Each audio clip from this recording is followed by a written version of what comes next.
บึงธาตุหลวงเล็งขยายการก่อสร้างโครงการใหญ่เพื่อหันเป็นตัวเมืองทันสมัยเขตเศรษฐกิจเฉพาะบึงธาตุหลวงMass Species Economic Zone ซึ่งเป็นหนึ่งในโครงการพัฒนาตัวเมืองใหญ่และสำคัญที่สุดในนครหลวงเวียงจันทร์กำลังมีการขยายโครงการยักษ์ใหญ่และต่อเนื่องเพื่อหันเป็นศูนย์กลางเศรษฐกิจการค้าการท่องเที่ยวระดับภาคพื้นอิงตามภาพเคลื่อนไหวล่าสุดจากพื้นที่ตัวจริงบรรยากาศการก่อสร้างแม้นมีความคึกคืนเป็นพิเศษมีการระดมเครื่องจักรหนักรถบรรทุกดินและรถจกเพื่อบุกเบิกพื้นที่ปรับหนาดินและถมทรายเป็นบริเวณกว้างเพื่อรองรับโครงการก่อสร้างขนาดใหญ่ที่เกิดขึ้นในอนาคตไกลๆนี้เคียงคู่กันนั้นการพัฒนาพื้นฐานโครงสร้างก็มีความคืบหน้าอย่างเห็นได้ชัดเจนเป็นต้นแม่นการก่อสร้างเส้นทางเบตงเสริมเหล็กสายหลักภายในโครงการได้ถูกเทเบตงสำเร็จเป็นส่วนใหญ่และกำลังอยู่ในขั้นตอนการติดตั้งระบบภัยเยื้องทางป้ายจราจรและระบบอำนวยความสะดวกต่างๆอาคารและที่อยู่อาศัยตึกคอนโดมิเนียมและอาคารสูงทันสมัยหลายสิบหลังที่ตั้งสง่าได้กลายเป็นสัญลักษณ์แห่งความเจริญรุ่งเรืองในเขตนี้ซึ่งบางส่วนแม้นเปิดนำใช้งานแล้วและอีกบางส่วนกำลังตกแต่งโครงการพัฒนาบึงธาตุหลวงถือเป็นยุทธศาสตร์สำคัญของรัฐบาลในการดึงดูดนักลงทุนจากภายในและต่างประเทศการเล็งมือก่อสร้างในระยะนี้บ่เพียงแต่จะช่วยยกระดับสมหนาของนครหลวงเวียงจันทร์ให้มีความทันสมัยสีเขียวและเป็นมิตรกับสิ่งแวดล้อมเท่านั้นแต่ยังช่วยเวียกเฮ็ดงานทำและกระตุ้นเศรษฐกิจของสปป.ลาวให้มีการเจริญเติบโตอย่างแข็งแรง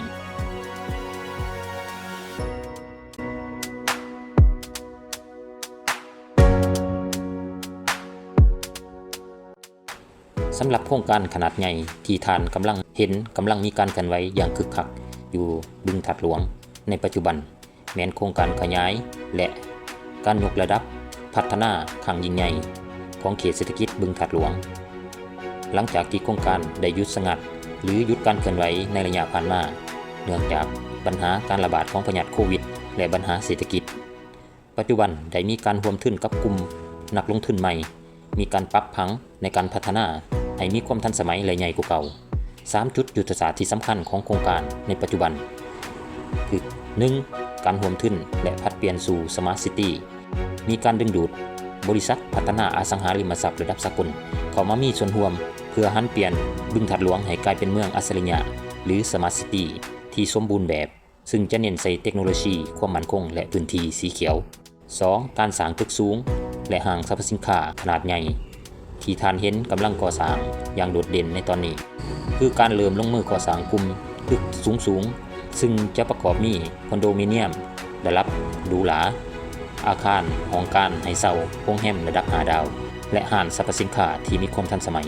เพื่อรองรับนักลงทุนและนักท่องเที่ยวต่างประเทศ 3. การพัฒนาพื้นฐานโครงสร้างและสวนสาธารณะนอกจากตึกอาคารสูงแล้วยังมีการขยายเส้นทางที่เชื่อมต่ออ้อมหอบบึงธาตุหลวงการปรับปรุงบำบัดน้ำเสียการสร้างพื้นที่ฮาริงที่เป็นสวนสาธารณะขนาดใหญ่อ้อมหอบน้องน้ำเพื่อให้เป็นปอดแห่งใหม่ของนครหลวงเวียงจันทร์การก่อสร้างที่เห็นอยู่ในปัจจุบันบ่แม่นแต่การสร้างแบบเก่าที่ซักซ่าแต่แม่นเฟสใหม่ New Phase ที่มีการอัดสีทึ้นและเปลี่ยนรูปแบบการพัฒนาให้กลายเป็นศูนย์การค้าศูนย์เศรษฐกิจและที่อยู่อาศัยที่มีความทันสมัยสุดอีกแห่งหนึ่งในนครหลวงเวียงจันทร์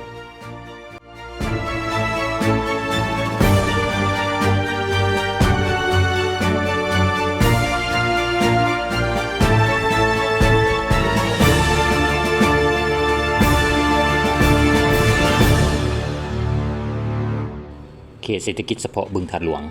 ถือเป็นหนึ่งในอภิมหาโครงการพัฒนาตัวเมืองใหม่ที่ใหญ่ที่สุดในนครหลวงเวียงจันทร์โดยมีแผนพัฒนาระยะยาวให้กลายเป็นเมืองที่มีความทันสมัยและเป็นมิตรต่อกับสิ่งแวดล้อม Smart and Green City ที่คาดว่าจะให้สมบูรณ์แบบภายในปี 2030 อิงตามแผนผังและการร่วมมือระหว่างรัฐบาลกับกลุ่มบริษัทผู้พัฒนาเซี่ยงไฮ้หวันฝางกรุ๊ปโครงการใหญ่ๆที่มีแผนการที่จะก่อสร้างและเพิ่มขยายตัวในอนาคตมีดังนี้ 1. โครงการด้านการท่องเที่ยวและแลนด์มาร์ค Tourist and Landmarks อนุสาวรีย์พระพุทธรูปใหญ่มีแผนจะสร้างพระพุทธรูปใหญ่ยืนที่มีความสูง100 กว่าเมตรตั้งอยู่แคมป์บึงเพื่อเป็นแหล่งท่องเที่ยวทางด้านวัฒนธรรมและศูนย์รวมจิตใจ คาดว่าจะสามารถดึงดูดนักท่องเที่ยวทั้งภายในและต่างประเทศได้เป็นจำนวนหลายแผนก่อสร้างสวนสนุกทางน้ำขนาดใหญ่ Water Theme Park โครงการพัฒนาสวนน้ำและสวนสนุกระดับสากลมูลค่าการลงทุนเฉพาะนี่ประมาณ$80 ล้านสหรัฐเพื่อเป็นสถานที่พักผ่อนย้อนอารมณ์ของคนเมืองและต้อนรับแขกนักท่องเที่ยว 2. ศูนย์กลางทางด้านการค้าและการประชุมระดับสากล Community Show and Mix ศูนย์บริหารการค้าบึงถาดหลวงโครงการก่อสร้างอาคารการค้าห้องการให้เช่าและศูนย์วางแสดงสินค้าขนาดใหญ่ที่มีเนื้อที่หลายกว่า500,000 ตารางเมตรศูนย์กลางทางด้านการประชุมและนิทรรศการแห่งชาติเพื่อรองรับการจัดงานวางแสดงสินค้าระดับภาคพื้นและงานประชุมสุดยอดนักธุรกิจและกิจกรรมข้ามผ่านชายแดนเขตห้านปลอดภาษีและถนนคนย่างทางด้านวัฒนธรรมแผนพัฒนาห้างค้าดูตี้ฟรีโรงแรมระดับ5 ดาวและถนนสายอาหารหัตถกรรมตลอดแคมบึง 3. ระบบโครงรางและสิ่งแวดล้อม